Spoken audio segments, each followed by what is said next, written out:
엄마, 이 사람이 제 형이라고요? 전화기 너머 내 심장이 멈춘 듯 했습니다. 26년 전 빼앗긴 아기, 세상에 감춰져야 했던 이름이 눈앞에 나타났습니다. 내 아들 도윤과 똑같이 생긴 청년이 강그룹 사무실에 서 있었습니다. 왜, 어떻게 내 아들이 또 다른 아들과 얼굴을 나누고 있는 걸까요? 지금 가족의 운명을 뒤흔드는 충격적 진실이 움직이기 시작합니다. 여러분, 이 이야기를 어디에서 듣고 계신가요? 댓글로 남겨주세요. 영상 시작 전 구독과 좋아요도 잊지 마세요. 저는 강도윤이라고 합니다. 올해 27, 가진 것 없는 평범한 청년입니다. 하지만 그날만큼은 제 인생에서 가장 절박한 하루였어요. 새벽부터 하늘은 잿빛으로 가득했고 손끝이 시릴 만큼 매서운 찬 기운이 골목을 파고들었습니다. 저는 부산에서 서울까지 밤새 버스를 타고 올라왔습니다. 어머니 병원비 때문이었죠. 버스 안에서는 잠을 한숨도 못 잤습니다. 경유 냄새, 컵라면 냄새, 사람들의 뒤척임, 그런 것 때문이 아니라 눈을 감으면 어머니 얼굴이 떠올랐기 때문입니다. 병상에 누워있는 어머니는 이전과는 달리 너무 작고 약해져 있었어요. 그리고 그 옆에 놓인 병원비 청구서. 8천만 원. 어머니에게 1년 더 살아볼 수 있는 가능성을 주는 금액이었습니다. 그런데 저에게는 800만 원조차 없었어요. 하지만 단 하나 돈보다 강한 게 남아 있었습니다. 어떻게든 해내겠다는 절박함. 그 절박함 하나를 들고 저는 선우중공업 본사 앞에 섰습니다. 선우중공업 본사는 마치 거대한 성당 같았습니다. 유리로 뒤덮인 47층짜리 건물은 하늘로 쭉 뻗어 있었고 안개 속으로 사라지는 꼭대기를 올려다보니 숨이 막힐 지경이었죠. 아, 이런 세계는 나 같은 사람이 들어올 곳이 아닌데. 저도 모르게 그런 생각이 들더군요. 부권력, 인맥, 저와는 전혀 다른 세계니까요. 로비 안으로 들어가는 순간 제 발소리가 유독 크게 울렸습니다. 안내 데스크의 경비원은 저를 위아래로 훑어보았습니다. 대충 봐도 알 수 있죠. 여기 어울리는 사람, 그리고 어울리지 않는 사람. 그 둘로 나누는 눈. 저는 어느 쪽인지 잘 알고 있었습니다. 면접 확인서를 내밀자 경비원은 말없이 엘리베이터를 가리켰습니다. 37층. 버튼을 누르고 엘리베이터 문이 닫히는 순간 가슴이 쿵 하고 내려앉았습니다. 엘리베이터 안에는 다른 지원자들도 함께 있었어요. 그들은 깔끔한 맞춤 양복을 입고 여유 있는 표정으로 가벼운 대화를 나누고 있었습니다. 아버지가 이 회사 전무님이랑 골프 치신다더라. 우리 엄마 이번에 이사진 부인들 모임에서 회장님이랑 같은 테이블 앉으셨다잖아. 저는 그저 조용히 서서 바닥만 보았습니다. 저에게는 그런 인맥도 배경도 심지어 체면도 없었으니까요. 면접실은 긴 직사각형 방이었고 형광등은 차갑게 빛났습니다. 30명의 지원자들이 줄지어 앉아 있었고 모두들 자신만만해 보였어요. 저는 일부러 조명이 가장 어두운 구석을 골라 앉았습니다. 눈에 띄지 않기 위해서였죠. 손바닥에는 땀이 흥건했습니다. 심장은 갈비뼈를 찢고 나올 것처럼 뛰어댔고 시계 초침 소리는 점점 더 크게 들려왔습니다. 그리고 문이 열렸습니다. 방 안 공기가 바뀌었습니다. 누가 들어온 것인지 말하지 않아도 모두가 알 수 있었어요. 강무현 회장. 선우중공업을 일으킨 인물. 72세. 단단한 눈빛과 세월이 새겨진 이마, 완벽한 재단의 양복. 한마디도 하지 않았는데 사람들의 등이 저절로 펴졌습니다. 그는 그 자체로 하나의 압박이자 권위였습니다. 회장은 상석에 앉았습니다. 비서가 이력서 묶음을 내려놓았지만 그는 그것을 펼쳐보지도 않았어요. 대신 금빛 테두리가 둘린 고급 만년필 하나를 집어들었습니다. 그 펜을 천천히 돌리면서 방 안의 모든 시선을 쥐고 있었습니다. 침묵이 길게 이어졌습니다. 그리고 그가 입을 열었어요. 질문 하나 하겠다. 솔직하게 대답해라. 목소리는 낮았지만 방안을 가득 채웠습니다. 너를 지금의 너로 만든 가장 중요한 사람이 누구인가? 지원자들이 차례로 답하기 시작했습니다. 교수님, 멘토, 부모님. 그들의 말은 정제되어 있었고 어디선가 들은 듯한 모범 답안 같았죠. 회장은 아무 표정도 없이 듣고만 있었습니다. 드디어 제 차례가 되었습니다. 제가 일어서자 사람들의 시선이 동시에 저를 향했습니다. 한순간 숨이 턱 막히더군요. 그리고 회장님의 시선이 저를 완전히 꿰뚫는 듯 했습니다. 저는 어머니를 떠올렸습니다. 그리고 아버지를요. 태어나기도 전에 세상을 떠난 사람. 하지만 어떤 누구보다 제가 존재할 수 있게 한 사람. 그래서 저는 말했습니다. 아버지입니다. 잠시 멈추었다가 또렷하게 말했죠. 강지혁입니다. 그 순간 회장의 손에서 만년필이 미끄러졌습니다. 탁! 그 소리는 방 안을 찢었습니다. 누군가 크게 숨을 들이켰고 모두가 회장을 바라보았습니다. 회장의 얼굴은 순식간에 하얗게 질려 있었습니다. 그저 놀란 얼굴이 아니었습니다. 피가 빠져나가 버린 공포에 가까운 표정이었죠. 그 손이 떨리고 있었습니다. 수십 년 동안 왕처럼 군림하던 그 손이요. 그리고 아무 말 없이 자리에서 일어나 문을 향해 걸어갔습니다. 비틀거리지 않았지만 믿을 수 없을 만큼 느린 걸음이었어요. 문이 닫히는 소리까지 유난히 크게 들렸습니다. 면접실은 숨도 쉬지 못하는 정적에 휩싸였습니다. 복도에서는 회장이 벽에 기대 서 있었습니다. 가슴을 누르며 숨을 가다듬고 있었죠. 강지혁. 그의 외아들. 26년 전 세상을 떠난 아들. 아이는 없었다고 들었는데. 며느리는 아이 없이 떠났다고 믿었는데. 그런데 왜 저 청년의 얼굴이 이렇게 익숙한 거지? 왜 지혁이 어릴 때 모습이 겹쳐 보이는 거지? 26년 동안 믿어왔던 모든 것이 흔들리고 있었습니다. 그리고 회장은 알았습니다. 어떤 진실이든 그 열쇠는 방 안에 그 젊은이가 쥐고 있다는 것을. 회장은 결국 다시 면접실로 들어갔습니다. 그리고 그 후로 이어진 질문들은 지금까지와는 전혀 다른 의미의 질문들이었죠. 그가 무엇을 찾고 있었는지, 왜 표정이 변해 있었는지. 아직 아무도 모릅니다. 그리고 그날 이후 저와 회장의 삶은 완전히 다른 방향으로 흘러가기 시작했습니다. 쉬는 시간이 끝나고 다시 면접이 이어지던 그때였어요. 회의실 문이 조용히 열리고 강무현 회장이 모습을 드러냈습니다. 그런데 누구보다 먼저 알아챈 사람이 있었죠. 아까 봤던 모습과는 어디선가 모르게 달랐어요. 걸음걸이도 똑같고 정장깃도 흐트러짐 없이 반듯했고 흔히 보는 재벌 회장의 위엄이 고스란히 서 있었지만 그 얼굴빛 아래 어딘가 설명할 수 없는 이상한 공기가 감돌았어요. 마치 갑자기 수십 년 전 기억이 살아나 그의 가슴을 죄어온 사람처럼 말이죠. 형광등이 윙 하는 소리를 내며 회의실을 비추고 있었고 종이 넘기는 소리와 헛기침 한두 번이 들렸죠. 차가운 에어컨 바람이 회의실을 흘러가고 있었지만 회장에게는 그 어떤 감각도 크게 와닿지 않았습니다. 세상 모든 소리가 멀어지고 단 하나만 또렷하게 남아 있었어요. 구석에 앉아 있던 조용히 손을 가지런히 두고 면접을 기다리던 젊은 남자. 그의 얼굴. 강도윤. 이름만 들었을 땐 아무 감흥도 없었죠. 강씨라는 성은 워낙 흔하니까요.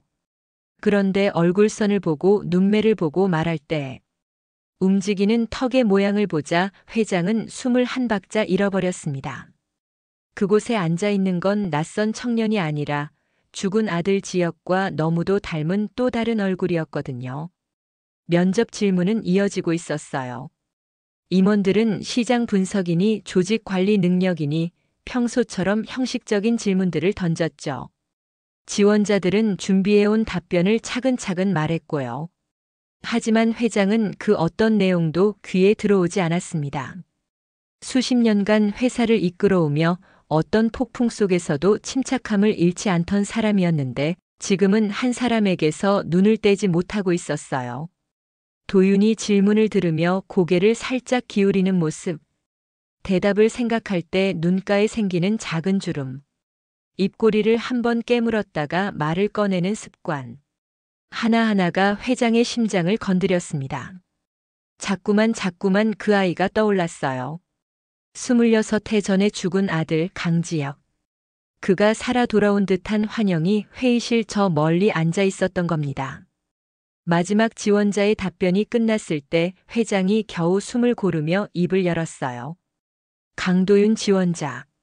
목소리는 담담했지만 그 안에는 무언가 철렁하는 떨림이 있었습니다. 남아있어요. 지원자들은 서로 눈을 마주쳤어요. 무슨 일이지? 특별 면접인가?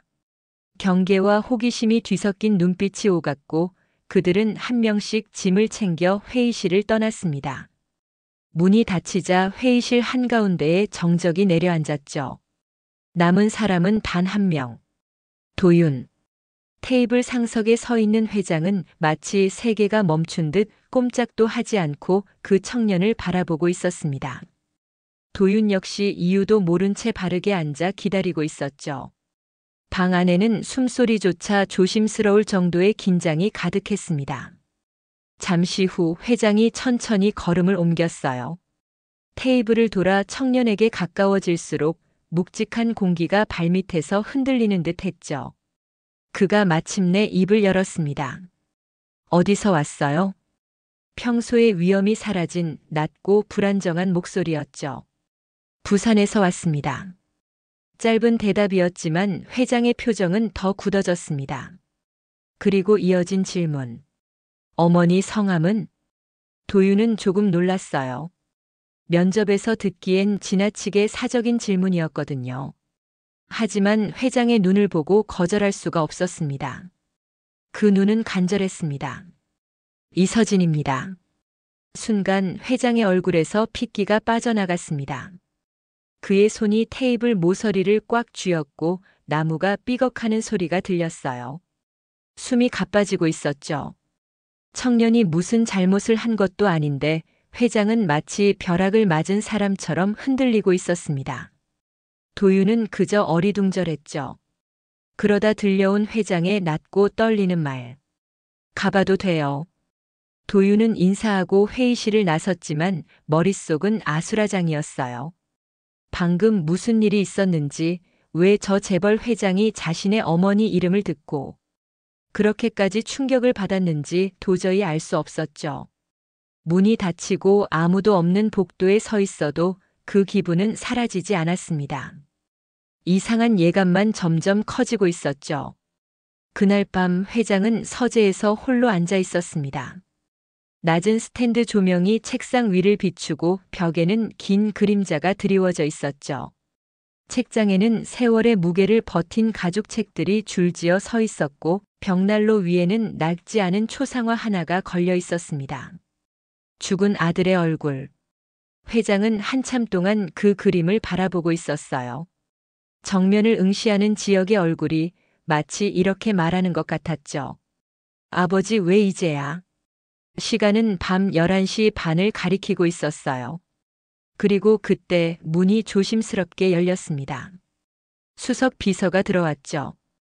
부르셨습니까, 회장님? 회장은 시선을 초상화에서 떼지 않은 채 낮게 말했습니다. 사람을 찾아. 이서진. 내 아들 지혁이의 아내였던 여자. 비서는 놀란 듯 눈을 깜빡였어요. 그분은 장례식 이후 종적을 감추셨다고. 그래서 찾아야 한다고.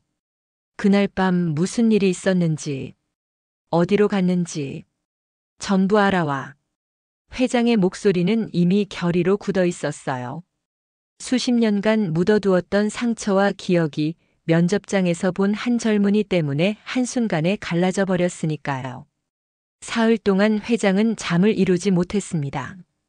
부인의 말도 손자의 웃음도 귓가를 스쳐 지나갈 뿐 마음은 늘 한 곳에 매달려 있었죠.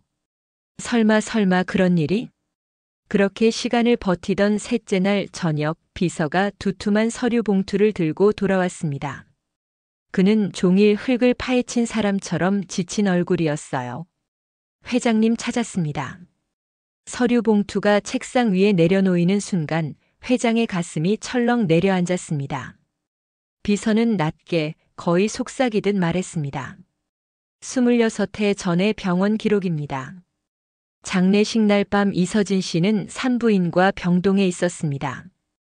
회장의 손가락이 떨렸죠. 출산했다는 건 알고 있네. 새로운 걸 말하게. 비서가 침을 삼켰습니다. 회장님 쌍둥이였습니다. 시간이 멈춘 듯 했어요. 회장은 자리에서 일어나지도 못했습니다. 눈앞이 흔들리고 바닥이 기울어지는 것 같았습니다. 쌍둥이. 둘이었다고. 그 말은 곧 이렇게 이어졌습니다. 그중 하나는 지금 이 집에서 자신의 곁에서 자라온 아이. 강도현. 손자. 그리고 나머지 하나는 가난하게 자랐으면서도 반듯하게 면접장에 앉아 있었던 청년, 바로 강도윤. 같은 날, 같은 시간 태어난 형제. 그런데 한 명은 부유한 재벌가의 손자로, 한 명은 전혀 다른 삶을 살며 살아왔다는 것. 그리고 그 둘의 사이에서 누군가가 치밀하고도 무서운 결정을 내렸다는 사실. 회장은 숨을 고르지도 못한 채 더는 아무 말도 하지 못했습니다. 벽난로 위에 초상화 속 아들이 차갑게 그를 내려다보고 있었죠. 아버지, 이제라도 진실을 보세요. 창밖 밤하늘은 더 짙어지고 있었습니다. 어둠 저편 어딘가에서 도윤은 자신에게 무슨 일이 벌어지고 있는지도 모른 채 하루를 마무리하고 있었겠죠. 그리고 같은 시각 저 위층 어디선가 명희가 편안히 잠들어 있었어요. 스스로 세운 거짓말의 탑이 무너져 가고 있다는 것도 모른 채. 그리고 그 다음 순간 회장의 심장 속에서는 또 다른 질문이 자라나기 시작했습니다. 그날 벌어졌던 모든 일의 시작을 이해하려면 우리는 시간을 거슬러 올라가야 합니다. 지금의 평온한 하루와는 너무도 거리가 먼 26년 전에 어느 비 내리던 날.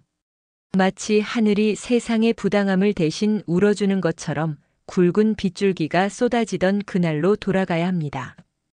그날 아침 강지역의 장례식이 치러졌습니다. 묘지는 검은 우산들로 가득했고 빗물에 젖어 축 가라앉은 꽃장식들만이 그 젊은 생의 비극을 말해주고 있었지요. 서늘한 바람이 불 때마다 우산들이 흔들렸고 조문객들은 고개를 깊이 숙인 채 말없이 서 있었습니다. 젊은 나이에 세상을 떠난 지역의 이름이 새겨진 차가운 비석은 빗물과 눈물을 하나로 섞어 흘려보내는 듯 했어요. 그 모습을 멀리서 바라보는 한 여인이 있었습니다. 바로 이서진. 지역의 아내였던, 그리고 지금은 지역의 아이들을 품고 있는 여인이었지요. 하지만 장례식 어디에도 그녀의 자리는 마련돼 있지 않았습니다. 강씨 집안 사람들은 앞줄을 꽉 채우고 앉아 있었고 서진은 마치 남의 집 식모처럼 저 멀찍이 떨어져 서 있어야만 했습니다. 몸은 이미 임신 8개월 쌍둥이를 품고 있어 불편했지만 그보다 더 견디기 힘든 건 자신에게 쏟아지던 싸늘한 시선들이었습니다. 지역은 살아있을 때 늘 말했습니다. 당신은 내가 지킬게. 우리 결혼, 내가 끝까지 책임질게. 하지만 그 약속도 그 사람도 그 사랑도 빗물처럼 너무 빨리 사라져버렸습니다. 장례식이 끝나고 조문객들이 사라지자 서진은 저택의 작은 객실로 돌아갔습니다. 하지만 그곳은 집이 아니라 그저 감시와 배제가 가득한 공간이었지요. 창문 밖으로 떨어지는 빗방울 소리가 지금 자신의 삶이 얼마나 외로운지, 얼마나 위태로운지 그대로 들려주는 듯 했습니다. 밤이 깊어갈 무렵 문 밖에서 노크 소리가 울렸습니다. 마님께서 오시랍니다. 지금 당장. 차갑고 건조한 목소리. 그 말 한마디가 어떤 파국을 예고하는지 서진은 이미 알고 있었습니다. 우산도 없이 본체까지 걸어가는 동안 빗물은 그녀를 가차없이 적셔냈습니다. 원피스는 몸에 찰싹 달라붙고 싸늘한 바람이 뼛속으로 파고들었지만 그보다 더 추운 건 그녀가 향하고 있는 그 집안의 냉기였습니다. 본체 거실에는 따뜻한 조명이 켜져 있었지만 그 따뜻함은 오로지 공간에만 존재하는 것이었지 사람들 사이에는 단 한 점도 깃들어 있지 않았습니다. 최명희, 강씨 집안의 실세이자 지역의 어머니. 그녀는 등받이 높은 의자에 앉아 서진을 내려다보고 있었어요. 서진이 소파 끝에 조심스럽게 앉자 젖은 옷에서 물이 떨어져 고가의 천에 얼룩을 남겼습니다. 하지만 누구도 그걸 문제 삼지 않았습니다. 왜냐하면 명희의 관심사는 오직 하나였으니까요. 이 며느리를 오늘부로 집안에서 완전히 제거하는 것. 명희의 목소리는 차분했지만 그 속에 담긴 잔혹함은 숨길 수가 없었습니다. 내 실수, 지혁이가 부탁해서 겨우겨우 넘어갔다. 하지만 이제 내 아들은 없어. 내 집안에 어울리지도 않는 너를 내가 또 감싸줄 이유는 더더욱 없지. 목소리에는 어떤 감정도 없었습니다. 마치 계약서 조항을 읽듯 말했지만 그 말들이 서진의 가슴을 찢고 있었습니다. 그리고 결국 가장 잔인한 선고가 내려졌습니다. 오늘 밤 이 집을 나가라. 지역 이름도 다시는 입에 올리지 마라. 하지만 아이들은 이 집에 남는다. 그 한 문장을 듣는 순간 서진의 손이 본능적으로 배로 향했습니다. 두 생명. 자신의 힘으로 지켜야 할 존재들. 안 됩니다, 제발요. 그 말은 떨어지는 비처럼 너무 작고 절박했지만 명희의 귀에는 들리지도 않았습니다. 그날 밤 서진의 몸은 극도의 스트레스와 추위에 무너져 진통을 시작했습니다. 강씨 집안은 최고의 의료시설을 갖추고 있었지만 서진에게 허락된 곳은 단지 저쪽 객실. 그저 최악의 상황에서 살만 겨우 붙들어 놓을 정도의 환경이었습니다. 폭풍이 몰아치는 밤 번개가 방 안을 하얗게 비추는 순간마다 서진은 이 세상에 온 두 아들의 얼굴을 보았습니다. 너무도 작고 완전한 생명들. 그 순간만큼은 모든 공포가 사라졌습니다. 아이들의 온기가 그녀의 심장까지 번져왔으니까요. 하지만 그 시간은 너무 짧았습니다.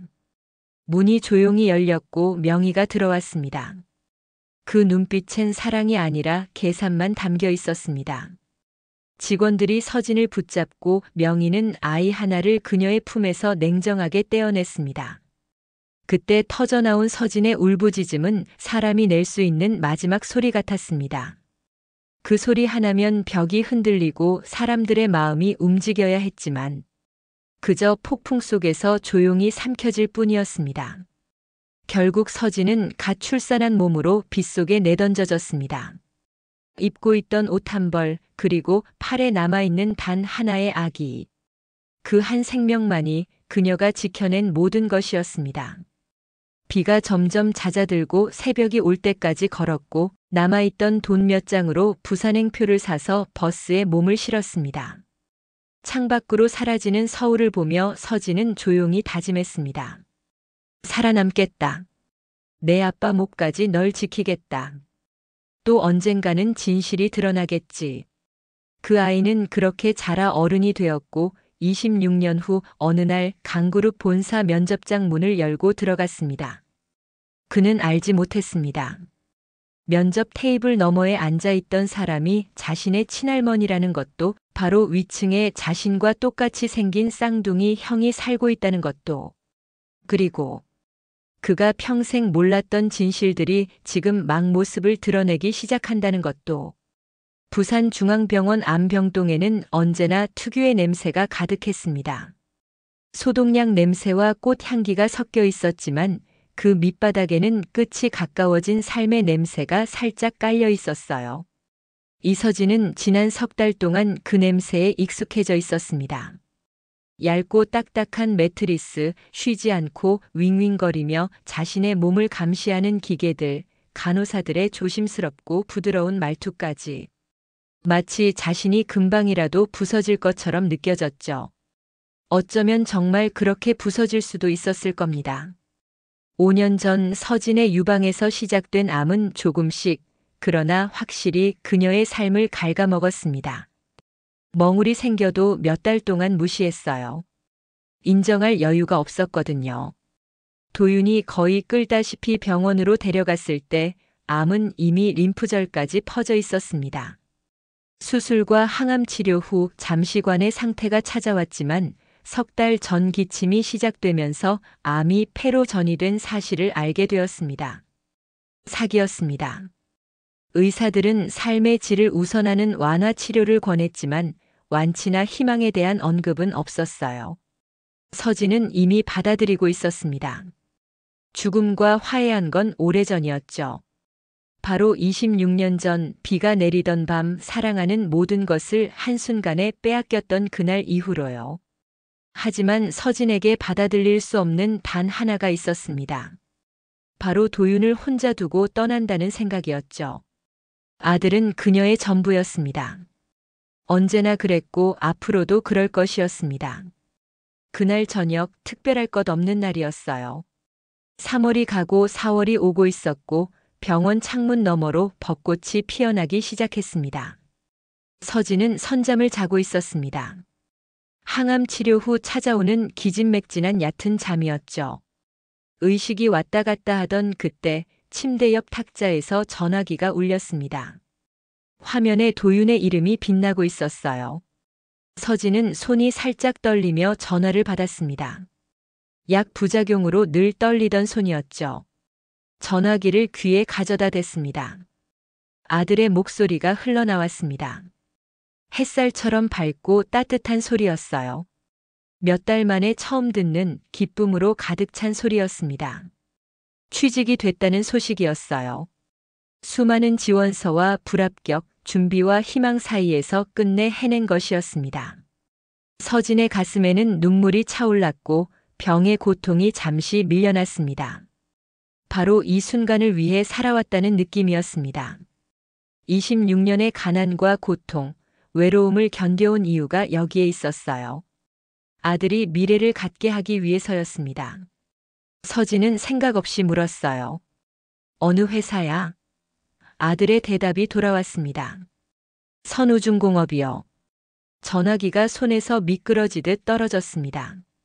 느린 화면처럼 공중에서 빙글빙글 돌며 철제 침대 프레임에 부딪히고 바닥에 덜그럭거렸죠. 소리가 멀리서 들리는 것 같았어요. 그리고 선우라는 이름이 머릿속을 맴돌았습니다. 26년 동안 입 밖에 내지 않았던 이름, 악몽마다 찾아오던 이름이었죠. 그 이름은 서진이 알고 있는 모든 두려움의 뿌리에 새겨져 있었습니다. 도윤의 목소리는 바닥에 떨어진 전화기 너머로 작고 희미하게 들려왔지만 서진은 움직일 수 없었고 숨조차 쉴 수 없었어요. 병실이 눈앞에서 사라지고 서진은 26년 전 저택 밖으로 돌아가 있었습니다. 28살의 몸 망가진 팔과 출산으로 지친 몸으로 작은 아기를 안고 서 있었죠. 한쪽 팔에는 아기를 안고 있었지만 다른 한쪽 팔은 비어 있었습니다. 그때 그들이 아기를 빼앗아갔던 순간 최명희의 차가운 목소리와 하인들의 손길, 팔에서 아기를 들어올리던 감촉이 아직도 생생했습니다. 그날 자신의 목에서 터져나오던 비명과 슬픔과 분노가 26년 동안 멈추지 않고 이어져 왔죠. 간호사가 달려왔습니다. 서진은 침대에 뻣뻣하게 앉아 눈에 초점이 풀린 채 거칠게 숨을 몰아쉬고 있었습니다. 약이 필요하냐는 물음에 고개를 저었어요. 필요했던 것은 약이 아니라 아들에게 경고하는 일이었어요. 2시간 뒤 도윤이 병실에 도착했습니다. 면접 때 입었던 빌린 양복을 입고 걱정으로 얼굴이 붉었습니다. 서진은 똑바로 침대에 앉아 있었고 얼굴에는 핏기가 사라진 회색빛 피부, 손은 담요를 꽉 쥔 채 손가락 마디가 하얗게 질려 있었습니다. 눈에는 따뜻함 대신 원초적 공포가 가득 차 있었죠. 서진은 도윤에게 말했습니다. 그 회사에 가면 안 돼. 도윤은 이해하지 못했습니다. 어떻게 이해할 수 있었겠어요? 과거를 전혀 몰랐으니까요. 아버지가 단순 사고로 돌아가신 줄 알았고 아버지의 가족과는 연락이 끊어진 줄 알았으며 세상은 평범한 비극 이상이 아니라고 믿고 있었죠. 하지만 서진은 숨겼습니다.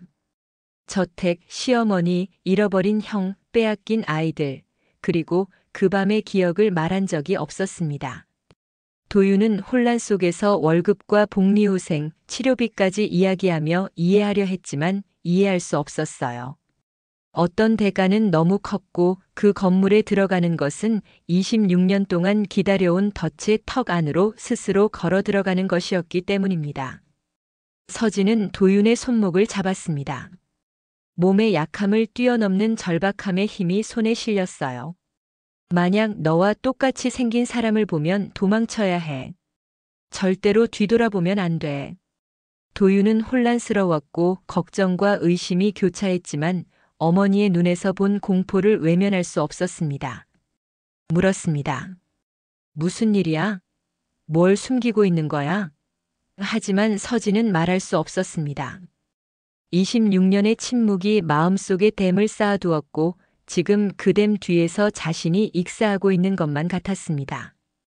이미지와 감각이 밀려왔고 창문에 떨어지는 빗소리와 닫히는 문소리가 혼합되어 온몸의 흐느낌으로 이어졌습니다.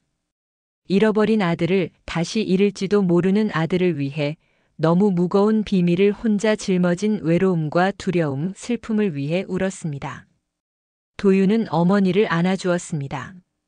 연약한 몸을 감싸며 어렸을 때 자신이 안겼던 기억처럼 악몽 속 어둠에서 그림자를 쫓아주던 그때처럼 이해하지 못했지만 놓지 않았습니다. 서진은 아들의 품에서 잠들었고 도윤은 긴 밤 동안 곁을 지켰습니다. 기계들이 숨과 심장 박동을 측정하며 삶의 시를 이어가는 모습을 보며 도윤은 한 가지를 깨달았습니다. 어머니가 숨긴 끔찍한 비밀, 선우중공업과 연결된 과거, 아버지의 가족과 얽힌 이야기, 그리고 그 회사 안에 자신과 똑같이 생긴 누군가가 있다는 사실. 돈이 필요했습니다. 치료비가 필요했습니다. 어머니가 살아야 했습니다. 강도윤은 스스로에게 약속했습니다. 맡은 일만 하고 어머니를 살리기 위해 필요한 돈을 벌고 과거와 연결될 수 있는 사람들과는 최대한 멀리 떨어지겠다고. 만약 자기 얼굴과 똑같은 사람이 있다면 피하겠다고. 모르는 사람처럼 어머니의 경고를 모르는 척하며 손목을 잡던 절박함을 보지 못한 척하겠다고. 사랑과 절박함에서 태어난 약속, 깨질 수밖에 없는 약속이었습니다. 왜냐하면 운명은 사람의 계획 따위는 무시하니까요. 그리고 선우중공업의 반짝이는 빌딩 어딘가에서 또 다른 젊은 남자가 모든 것을 바꿀 소문을 듣게 되려 하고 있었습니다. 부산에서 온 신입사원에 대한 소문, 자신과 똑같이 생긴 신입사원에 대한 소문이었습니다. 서울의 밤거리는 여전히 별빛처럼 반짝이고 있었어요. 빌딩 사이로 흩어지는 불빛은 마치 세상의 모든 어둠을 비추려는 듯 고요하게 도시를 감싸고 있었죠. 하지만 강무현 회장의 눈에는 그 아름다움이 닿지 않았습니다. 그는 펜트하우스 사무실 어둠 속에 앉아 있었어요. 책상 위에는 작은 램프 하나만이 노란 빛을 내고 있었고 그 빛 아래에는 아내의 배신을 증명하는 증거들이 놓여 있었죠. 사진들, 병원 기록들, 26년간 자신에게 숨겨진 서류들. 모든 것이 회장의 심장을 조여왔습니다. 26년 동안 믿었던 모든 것이 거짓이라는 사실, 자신이 손자 하나로만 가문을 지켜왔다고 믿었던 지난 세월이 단숨에 무너지고 있었죠. 회장은 깊은 숨을 내쉬며 갓 태어난 두 아기의 사진을 번갈아 바라보았습니다. 똑같이 생긴 아이들, 완벽한 아이들. 그의 손주들이었고 자신이 평생 지켜야 했던 혈통이었습니다. 손이 떨리고 있었어요. 평생 계약서에 서명할 때도 큰 사업 결정을 내릴 때도 떨리지 않았던 그 손이 이제는 이렇게 흔들리고 있었습니다. 사무실은 완전한 정적에 쌓여 있었어요. 몇 시간 전 마지막 비서가 떠난 뒤 홀로 남은 회장은 내일을 계획하고 있었습니다. 아내를 사무실로 불러 모든 서류를 펼쳐놓고 그녀가 숨겨온 진실을 확인할 생각이었죠. 그러나 동시에 마음속 어딘가에서 오래도록 닫아두었던 온기와 사랑의 기억이 불현듯 떠올랐습니다. 분노와 증오만으로는 해결되지 않는 것이 있다는 사실을 이제 그는 조금씩 깨닫기 시작했어요. 그때 휴대폰이 울렸습니다. 화면에는 손자 도현의 이름이 떠 있었죠. 도현은 떨리는 목소리로 마케팅부에 새로 들어온 신입사원이 자기와 똑같이 생겼다고 전했습니다. 강도윤, 이름만 들어도 이상하게 친근하게 느껴지는 그 이름의 회장은 잠시 숨을 멈췄어요. 마음 한켠에서 오래된 불안과 걱정이 올라왔지만 동시에 알 수 없는 희망도 스며들었습니다. 서울 반대편 부산의 병실에서는 이서진이 침대에 누워 천장을 바라보고 있었어요. 규칙적으로 울리는 기계들의 신호음이 그녀의 존재를 확인하고 있었죠. 암은 진행 중이었지만 그녀가 오늘 밤 천장을 바라보는 이유는 죽음 때문이 아니었습니다. 1시간 전 도윤에게서 전화가 왔거든요. 그의 목소리에는 설렘과 놀라움, 그리고 생동감이 가득했죠. 처음에는 신기함과 두려움으로 피가 얼어붙는 듯 했지만 곧 마음속에 희망의 불빛이 켜지기 시작했습니다. 아들이 이제 자신이 평생 지켜온 삶의 연속선 위에서 새로운 시작을 맞이하고 있다는 걸 확인했기 때문이에요. 서진은 여윈 두 손으로 얼굴을 감쌌지만 이번에는 흐느낌 속에서 조금 다른 감정을 느꼈습니다. 두려움과 슬픔만이 아니라 살아있음에 대한 감사와 사랑이 섞인 눈물이었죠. 마음속 깊은 곳, 자신이 26년간 지켜온 비밀과 아픔이 이제 조금씩 희망으로 바뀌는 순간이었어요. 부산에서 멀리 떨어진 곳에서 자신이 키운 아들이 이제 자신의 뜻과 상관없이 운명을 향해 걸어가고 있었지만 그 길 위에서 새로운 기회와 가능성도 함께 열리고 있었던 겁니다. 저택의 최명희도 밤새 잠을 이루지 못하고 있었습니다. 창가에 서서 도시 불빛을 바라보던 그녀는 마음속 깊은 곳에서 무언가가 바뀌고 있음을 느꼈어요. 과거에 얼마나 완벽하게 모든 걸 계획했든 인생은 결국 예측할 수 없는 방식으로 움직였습니다. 두려움과 경계로 가득 찬 그녀의 마음에도 어쩐지 이번 사건은 새로운 가능성을 열어주는 계기가 될 수 있다는 생각이 스며들었습니다. 명희는 조용히 숨을 고르고 무거운 마음을 조금씩 풀어내기 시작했죠. 그렇게 서울과 부산, 저택과 병실에서 각자의 밤을 보내던 세 사람과 두 청년. 각자의 자리에서 잠들지 못하고 과거와 현재, 그리고 다가올 미래를 마음속으로 맞이하고 있었어요. 하지만 긴장과 두려움 속에서도 희망의 씨앗이 싹트기 시작했습니다. 오래전의 상처와 비밀이 드러나더라도 그것이 관계를 파괴하기보다는 서로를 이해하고 지켜주는 계기가 될 수 있다는 희망이었습니다. 회장이 아내와 마주할 순간, 서진이 자신의 이야기를 털어놓을 순간, 명희가 오래된 비밀을 마주할 순간, 도윤과 도연이 서로를 이해할 순간, 그 모든 순간에는 긴장과 불안이 존재하겠지만 동시에 사랑과 화해 그리고 새로운 출발의 가능성도 함께 따라올 겁니다. 밤이 깊어갈수록 세상은 여전히 어둡지만 그 속에서 한 줄기 빛이 비치고 있었어요. 어둠 속에서도 살아있는 것들을 지켜보는 따뜻한 시선, 서로를 향한 조심스러운 배려, 그리고 마음속 깊은 곳에서 피어나는 용서와 사랑의 불꽃. 이제 모든 비밀과 과거의 상처는 새로운 날을 향해 나아갈 준비를 하고 있습니다. 긴장과 불안 속에서도 그들은 조금씩 서로를 이해하고 조금씩 서로에게 기대고 조금씩 서로의 존재를 받아들이게 될 거예요. 밤이 지나고 도시 위로 첫 햇살이 비칠 때 모든 것이 완전히 해결되지는 않겠지만 분명히 새로운 희망과 사랑의 길이 열릴 것입니다.